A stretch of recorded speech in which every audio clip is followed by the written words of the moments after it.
से बोलो हाय हाय हाय हाय हाय सारे बोलो हाय हाय हाय हाय हाय हाय वित्त मंत्री हाय हाय हाय हाय हाय हाय निजीकरण करने वालों का नाश हो। नाश हो नाश हो।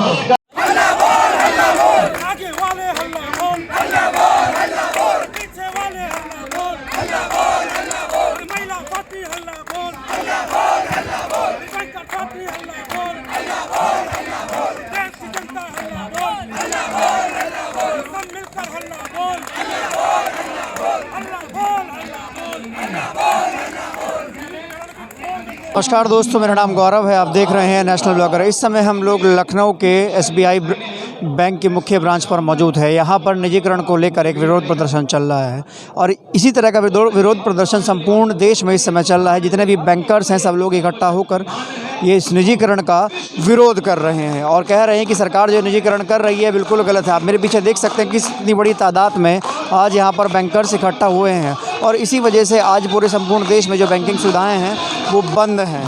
मेरा नाम पवन कुमार है। मैं national senior vice president all India bank officers confederation हूँ और जनरल सेक्रेटरी उत्तर प्रदेश का जो एसबीआई ऑफिसर्स एसोसिएशन है उस पर। आप लोगों की मुख्य मांग क्या है? हमारी मुख्य मांग नहीं, एक ही मांग है, एंटी प्राइवेटाइजेशन नीतियाँ बंद होनी चाहिए। सरकार ने एक बैंकिंग एक्विजिशन अमेंडमेंट बिल प्रस्तावित किया है जो 12वें नंबर पर लिस्टेड है पार्लियामेंट में रखने के लिए। हम चाहते हैं कि वो एक्विजिशन बिल ना आए क्योंकि वो जनता की गाड़ी कमाई जो हमारे पास सुरक्षित है उसको उद्योगपतियों में सौंपने का एक माध्यम है।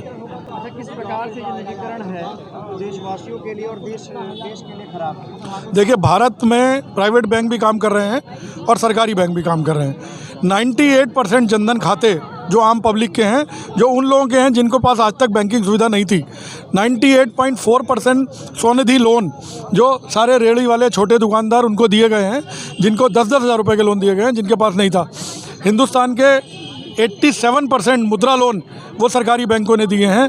हिंदुस्तान के सारे के सारे एग्रीकल्चर लोन में 98% शेयर नेशनलाइज बैंकों का है, बाकी बैंकों का नहीं है।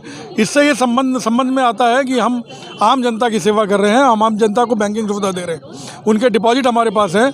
हम जनधन में किसी का भी खाता खोलते हैं जिसके पास सिर्फ आईडी प्रूफ हो। सर, जब निजीकरण का इतना विरोध हो रहा है और आप इसके नुकसान गिनवा रहे हैं, तत्कालीन सरकार है वो निजीकरण पर क्यों अड़ी हुई है? देखिए, सरकार पूंजीपतियों की सरकार है।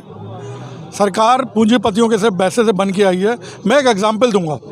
सिर्फ आपने एनडी तिवारी का नाम सुना होगा, उत्तर प्रदेश के 4 या 5 बार प्रधानमंत्री मुख्यमंत्री रहे और एक उत्तराखंड में उद्योगपति होते थे बहुत बड़े, बेलवाल। उस बेलवाल के बारे में ये कहा जाता था कि वहाँ जो भी पैसा लगा है वो सरकार के माध्यम से कहीं ना कहीं से आया है। वो एक वेटर थे और उसको इंडस्ट्रीज बनाने का काम एनडी तिवारी ने किया था। वही काम अडानी को हमारी सरकार कर रही है। हम सिर्फ एक चीज़ कहना चाहेंगे कि मोदी जी के मुख्यमंत्री बनने से पहले अडानी की बैलेंस शीट और मुख्यमंत्री बनने के बाद की आज की बैलेंस शीट कंपैरिजन कर लीजिए, आपकी समझ में आ जाएगा कि ये सरकार क्यों पूंजीपतियों के हाथ में बैंक छेड़ना चाहती है। अगर सरकार ने आपकी मांगे नहीं मानी और निजीकरण पर अड़ी रही तो आप लोगों का अगला कदम क्या होगा? देखिए, एज ए संगठन हमारा एक ही उद्देश्य है, इसको रोकना। उसके लिए हमें चाहे सड़क पर उतरना पड़े, चाहे अनिश्चितकालीन हड़ताल करना पड़े, वो करेंगे। लेकिन संगठन होने के नाते जनता का ट्रस्ट को ना टूटने देने के नाते हमने एक चीज़ और सौंपी है कि हम घर घर जाएंगे और पब्लिक से कहेंगे कि बैंक बेचने वाली सरकार को वोट ना दे। इस समय हमारे साथ यहाँ पर सौरभ जी हैं जो कि ऑल इंडिया बैंकर्स एसोसिएशन के चीफ हैं। इनसे कुछ बात करेंगे और जानेंगे किस प्रकार से निजीकरण जो है वो देश और देश के हित में नहीं है। सरकारी बैंक होंगे तो देश में आरक्षण होगा।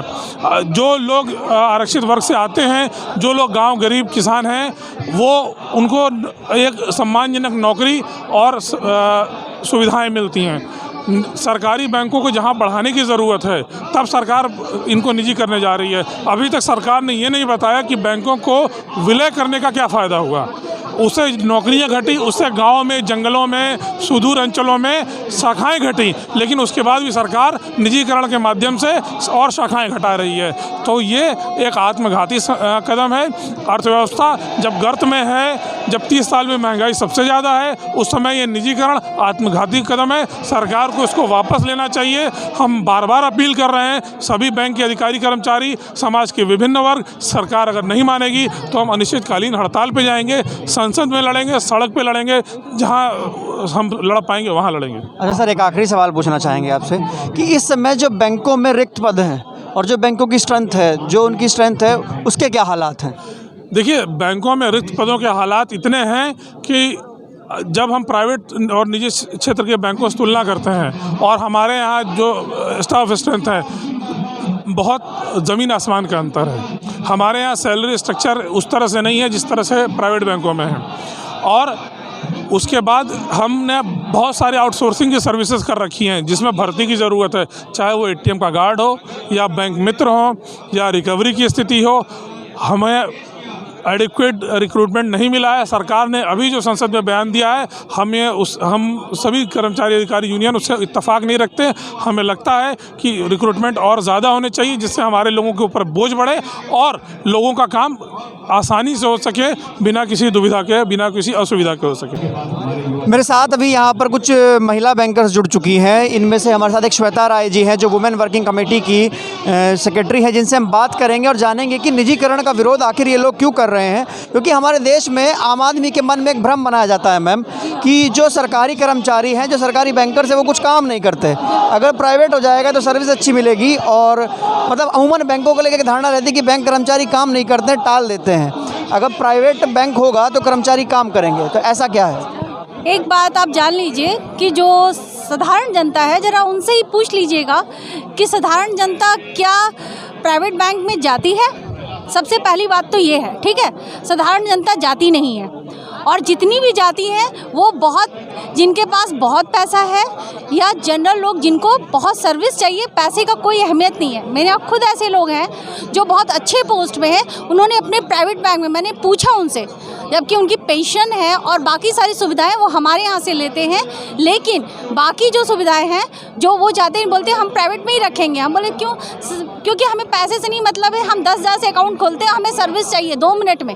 हाँ, हमारे पास अगर 1,000 की भीड़ अगर एक आदमी संभालता है तो वहाँ मुश्किल से 100 आदमी या 50 आदमी के, आई थिंक 10 आदमी भी एक आदमी को नहीं संभालता है, तो दिक्कतें तो होगी ना सर। एक तो आप हमें कर्मचारी कम दे रहे हैं, ठीक है, हमारे पास संख्या कम है। अगर मैं बताऊं तो हम लोगों के एक मेंबर पर कम से कम नहीं 2-2 हज़ार लोगों के कस्टमर का प्रेशर है एक स्टाफ पे। तो बताइए कौन ज़्यादा बैंक अच्छा काम कर रहा है? एक आदमी जो 2,000 को हैंडल कर रहा है, जो एक आदमी 10 आदमी को हैंडल कर रहा है। सबसे बड़ा मुद्दा तो यही है। एक जनरल आदमी को आप बोल दीजिए कि वहाँ जाके अपनी खाता खोल ले, वो कभी नहीं खुलवाएंगे और खुलवा भी नहीं सकते। अगर वो जाएंगे तो सबसे पहले बोला गया जाएगा कि 5,000 रुपये मिनिमम बैलेंस रखिए। क्या 5,000 रुपये मिनिमम बैलेंस रख पाएंगे? जो एक एटीएम का 177 रुपये कटने पर वो रोते हैं कि 177 क्यों काट दिया, वो क्या जीरो बैलेंस पे जा करके खुलवाने वाले वो 5,000 में खाता खुलवाएंगे? किस तरह की सर्विस की बात कर रही है सरकार? किसी तरह की कोई सर्विस नहीं देने वाले।